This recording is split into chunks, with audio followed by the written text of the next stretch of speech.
Take one spectacular mountain range. Insert 8 young adventurers. Add some of the world's rarest bears. And throw in a serious dose of high altitude. It's a recipe for tears, trauma and superhuman achievement. Yeah! Each night, the adventurers record a video diary, sharing their every thought on the extreme expedition. This is Serious Andy's Diaries.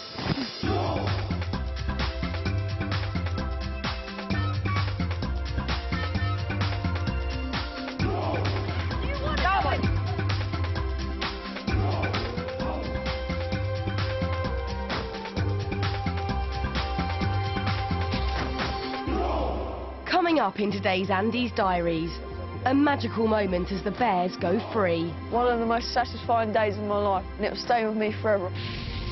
And the camp menu gets a little predictable. Noodles! Noodles. Noodles. Oodles of noodles. 2 rare spectacled bears had just entered the new Serious Andy's enclosure, the last stage in returning them to the wild. Berto and Leo needed to spend around a week here at altitude to get used to the conditions and learn the skills to survive after release. One of the adventurers' tasks during this stage was to collect the bears' natural food. Went on what was supposed to be only a 1-hour horse ride, but ended up being like a 2.5-hour horse ride. Go to see where the bears were going to be released and get them some food. Their ride took them to a remote area where the food was growing in some stunning surroundings.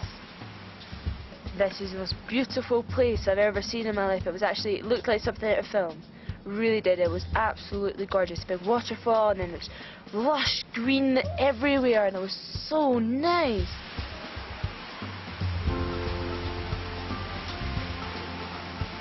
It was right next to this waterfall, which was amazing. We all just thought, oh, go for it, and we all just went into this waterfall.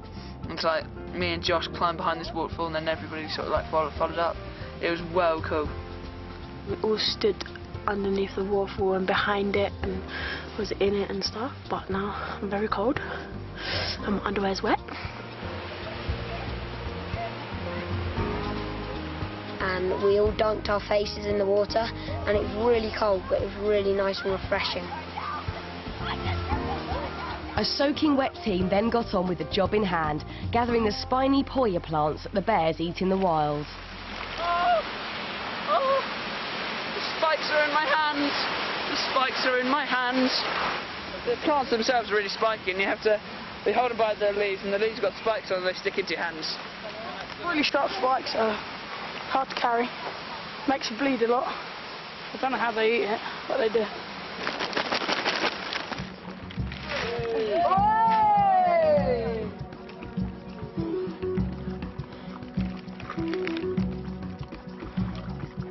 They seem a lot happier, they really do.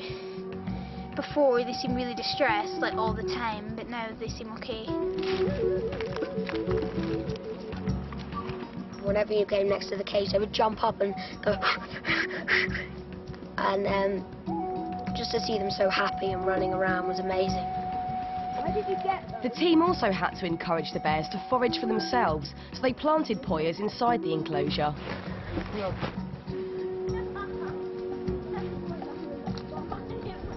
I'm done. We just planted some food for them, see if so that they can get used to digging their own food when we release them. Come on, go on, dive straight in there. Look at that. When we put the poya plants in, they tore them down, just drank all the nectar, and that was really cool. The bears seemed to do quite well, like getting it out of the ground and everything when we'd buried it. I think they'll do really well in the wild, and I'm really looking forward to releasing them. After a week, the researchers felt both bears were ready to be returned to the wild, and they sedated them for their long journey.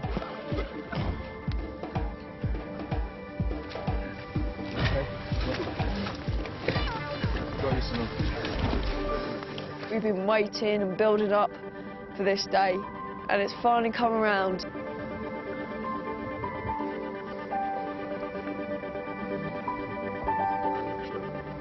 Quite upsetting to see them like this, because they're obviously not meant to be like this. But it's nice to be this close to what's going to be a wild bear. 14. I'm just going to take the moment of being close and just stroke it. After a full checkup, the sleeping bears were ready to begin their final journey to freedom. It was 2 years since Berto and Leo were illegally taken from the wild and sold as pets. Now they were heading for a very isolated area where they would at last be safe. Where we're meant to be releasing them was a bit hard to get there, and they got carried in and everything. But on the bright side, they're free now. They can do what they want to do. So yeah, it's really good. I'm really pleased to see that they got there okay, and it was nice where they were released and had food and water, so I think they're going to be happy there.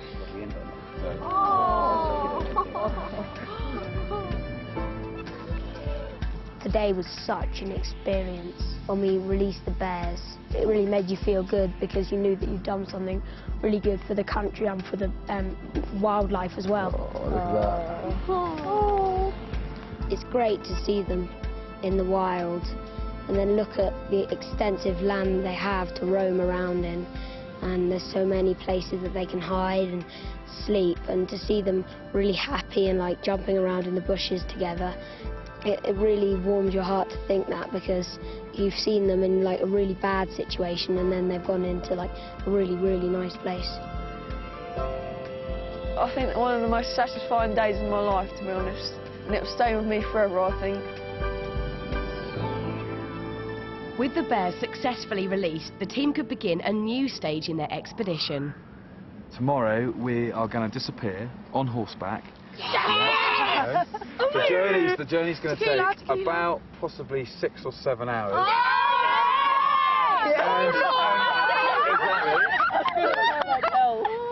And we are then going to... Right, the most important thing is we are then going to be climbing Cotopaxi. We got told some pretty awesome news. We are climbing up Mount Cotopaxi.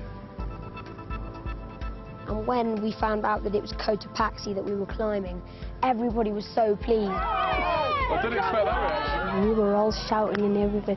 It's just amazing going Mount Cotopaxi. Oh, yeah! Ben said that it's mainly up here where you have to have strength to be able to do something like that. If you're determined that you can do it, then you're probably going to get a lot further than someone who doesn't think they can do it. So I'm going in there thinking really positively. And I hope I get to the summit. I really, really do. It's just the altitude. It's so hard. There's so little oxygen. I have the belief that if we all put our minds to it, we will get up there no matter what the circumstances are. If we set our minds to something, we will make it up. I just hope I don't get too altitude sick or fall off anywhere. It should be horrible, but I hope it goes well. The volcano hasn't been seriously active for 100 years, but it was still playing on Sarah's mind. I'm scared in case it has to erupt, and then we'll all die. They were now 2 weeks into the expedition, and living rough at altitude was starting to take its toll. Expedition food included hardly anything fresh, and home comforts like central heating and flushing toilets were a distant memory. Because I've been away from home, I appreciate everyone and everything back there so much more. You come home from school every day, you go into your bed and you watch TV or whatever, go on the computer, it's all in the norm, right? But up here, you're not doing that. You're cold a lot of the time, you sleep in a sleeping bag, you're eating noodles every night. Noodles. Noodles! I loved noodles before I came here, and now eating noodles every night is just too much. Noodles upon noodles upon noodles upon noodles. Oodles of noodles. Pass me the hot sauce then, Will. To spice it up, or to have flavour, we have pepper. And hot pepper sauce gives the noodles a different flavour than chicken or beef. And that's all we have for dinner. I miss real food. Like a burger, a roast dinner, pizza, whatever, you know. So we're trying just to eat just because we're hungry and keep our bellies full. When I get home, I'm eating lots of things that you don't add hot water to for 3 minutes. Yeah. But that afternoon their luck changed when days of fishing by the boys finally paid off. Right, Josh, unhook it and I'll reel it in. Oh, yes, mate, you! Right, just let go of it, drop it in the water. Oh, it's great. Something fresh and meaty. Ah, your dinner tonight? I heard Josh shouting, Matt, there's a fish. So we ran down, only to find that we had 2 fish on the hooks. We caught 3 rainbow trout about that long, and then a smaller one about that big. The biggest one was that big, so we were well chuffed about it. We caught 2 more later, so we had a nice bit of trout for dinner, which was really, really nice. Look at that beauty! That's on that sort of I'm so proud of those fish. We really do need some olive oil, don't we? Yeah. We marinated them, and then we put them in a pan to boil. How's the fish? Is it any good? Yeah, try some. Really nice. The trout was absolutely lovely. You could taste the freshness. You could taste the herbs. That is delicious. See how I marinated that? That is fantastic. So nice. It was really, really tasty. Oh, it's unbelievable. So fresh. So nice. So nice to have something untinned.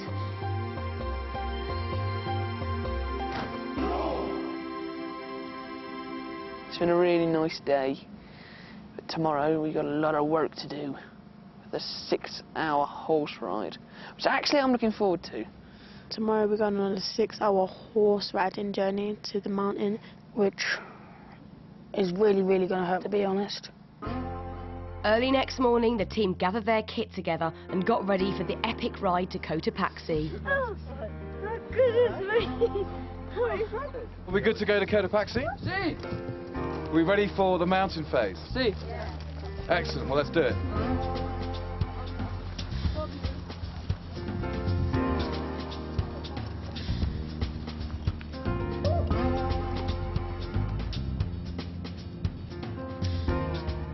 I like to think that we got here in style, to be honest. We rode here on horseback. So we went on the 6-hour horse ride, which was absolutely incredible. I really liked it. It was so harsh on your bum at points. It's amazing. I love my horse. It's well good, and like it just feels so natural. It's like really fun. But it was absolutely amazing seeing the scenery when you're walking in with the horse and everything. We're surrounded by mountains. It's just amazing.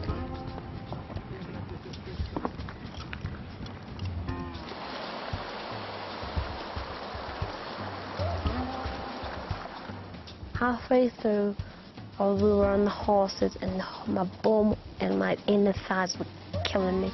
Oh. We're all aching muscles and everything. Oh, my legs feel so much better. Oh.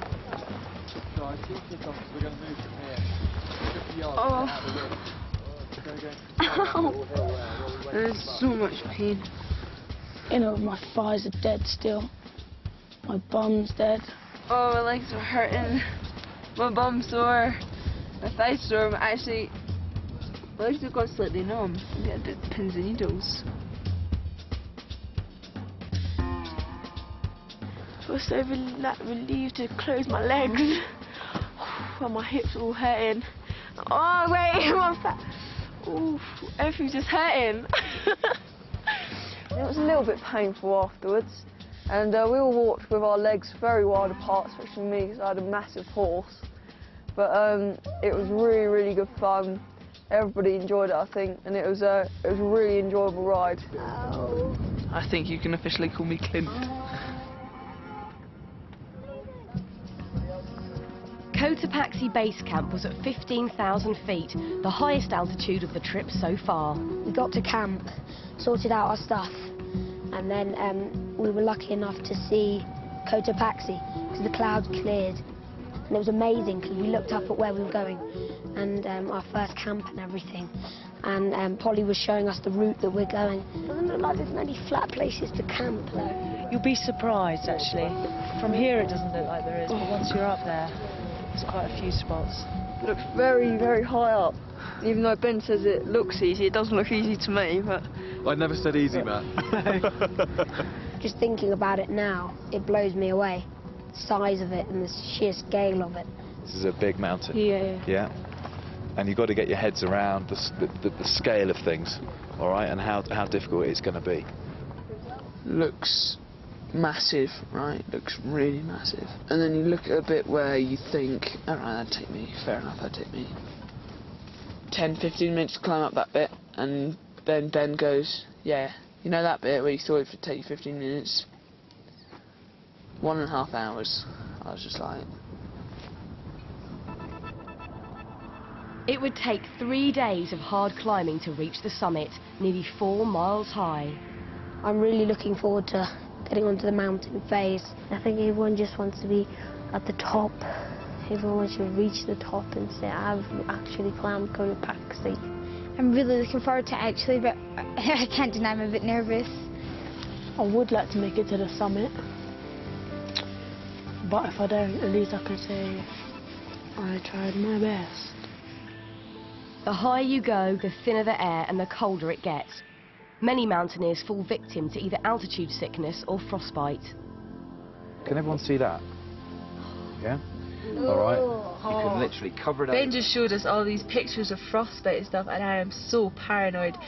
The gloves on my hand are not coming off while I'm going up that mountain, I can assure you that much. And this is where you end up with all these horrific stories of blistering of skin, then it goes black, and then if it goes really, really bad, you're going to end up losing fingers, losing toes, gangrenous smell, that kind of thing. He showed us the pictures and they look absolutely horrific. Oh! Yeah. Ben just told us about a frostbite and frostnip and hypothermia, which I'm very worried about because since I've been here, I've been very, very, very colder than everyone else, and especially my toes and fingers and ears and nose. So I'm wearing this somewhere in the regions of this with a hat on all the way through the trip up there.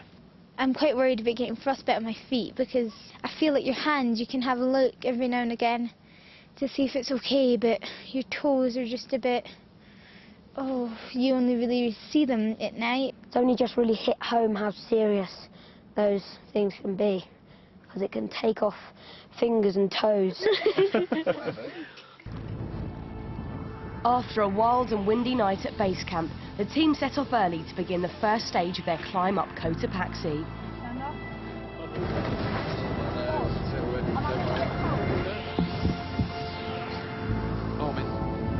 I would say it's not that bad, but then you let go.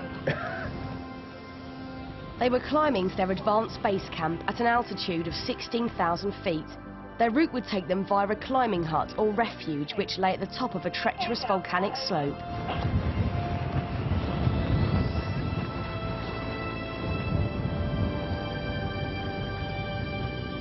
I just found it really, really tough. Like 2 steps literally and you go because we were at such high altitude. Don't try and carry a rucksack that weighs more than you uphill at 16,000 feet. It's good to see his muscles wet. Going up to the refuge was really hard. I had really, really, really heavy bags. And it was just really difficult.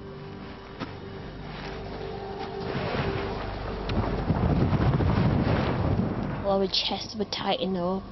We hardly couldn't breathe walking up.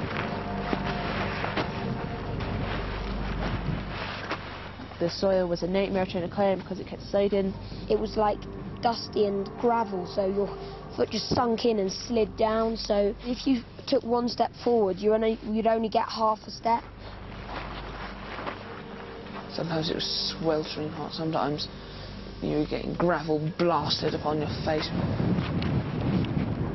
It was too hard. It was just too much, and I just felt like the hut was too far. The climb took its toll on the whole team. Liam pushed himself to breaking point. Can't breathe, I'm going.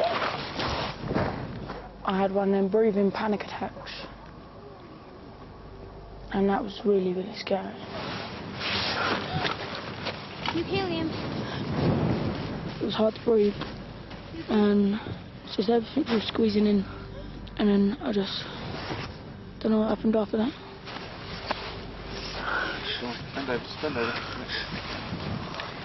Into the nose, out to the mouth. Just deep breaths, okay?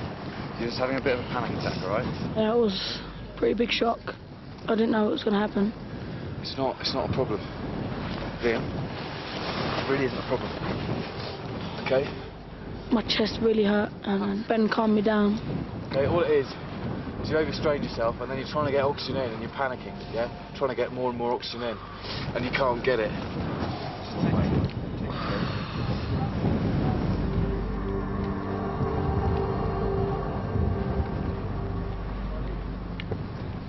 I honestly didn't think that I was going to make it.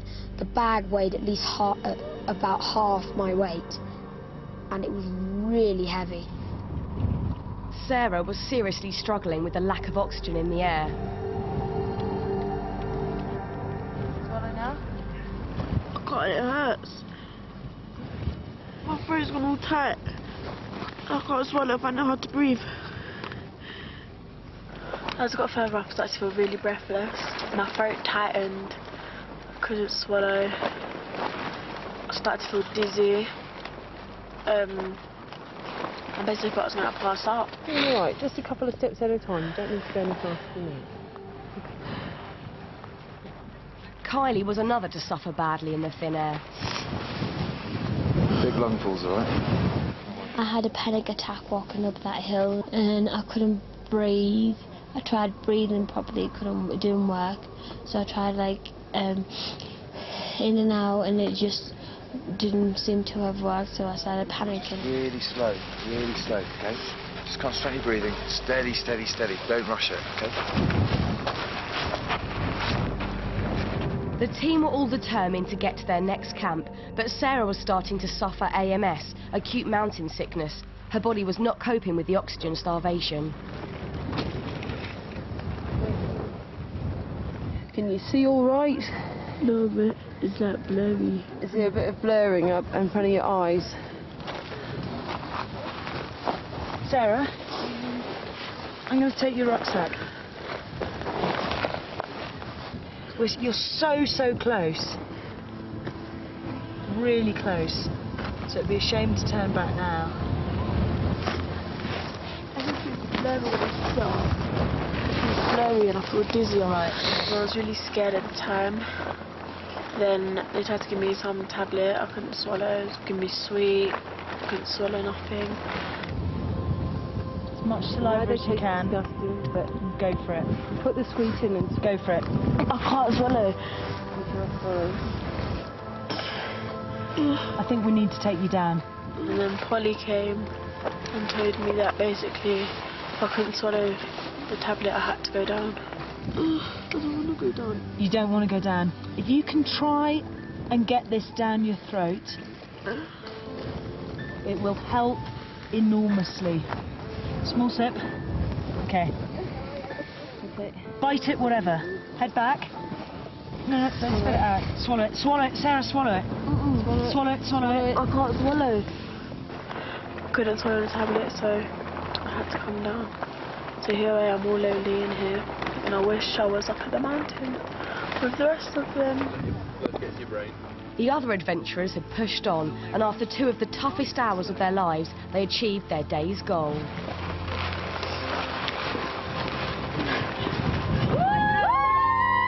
Well done, guys. Well done. This way. Fantastic. Really happy to finally be up here. Just want to eat now. That walk just took it right out of me.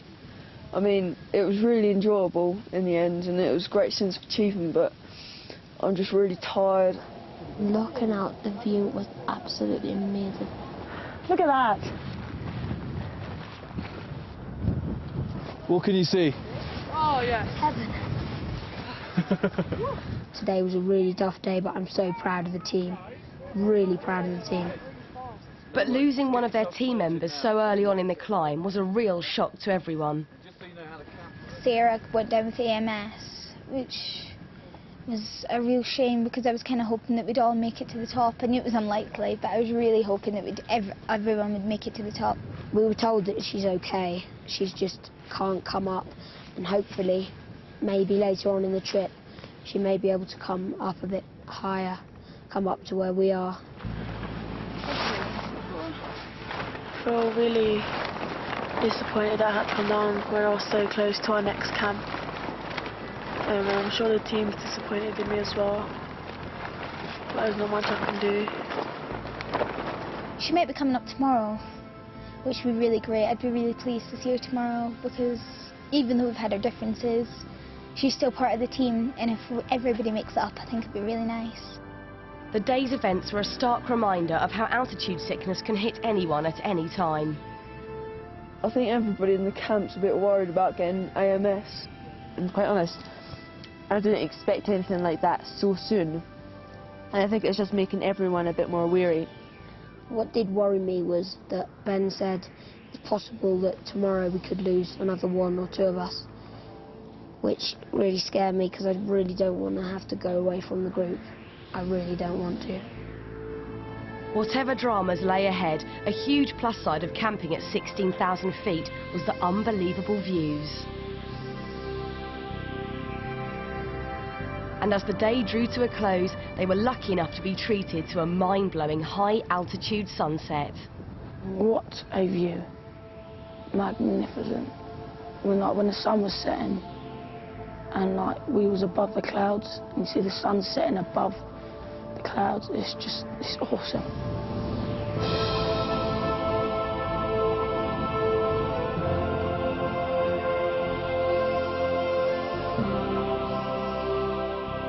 Through the window I can see Mount Cotopaxi in the dark with all the stars shining around it. It's a brilliant sight. Apparently you don't often get to see it like this, so we're once again very lucky with some of the views that we see. What lies ahead, I don't know, but I'm going to take every bit in my stride and I'm going to just enjoy it to the max.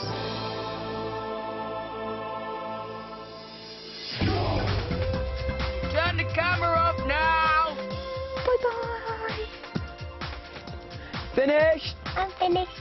I'm done! Bye. See you soon. You was listening. What? You was listening. I know you was listening.